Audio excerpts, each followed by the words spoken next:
কারোর কাছে স্পেশাল হয়ে থাকার চেয়ে কারোর মায়া হয়ে থাকা অনেক বেশি ভয়ঙ্কর। আমরা আসলে মানুষের প্রেমে পড়ি না, আমরা পড়ি সেই মানুষটির থেকে পাওয়া অনুভূতির প্রেমে, যা আমাদের বুঝিয়ে দেয় হ্যাঁ, আমিও কারোর কাছে দামি।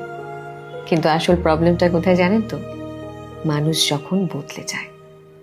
কারোর প্রতি টান থাকাটা খারাপ নয়, কিন্তু নিজের মনের শান্তি কারোর হাতে তুলে দেওয়া সেটাও খুব একটা বুদ্ধিমানের কাজ নয়।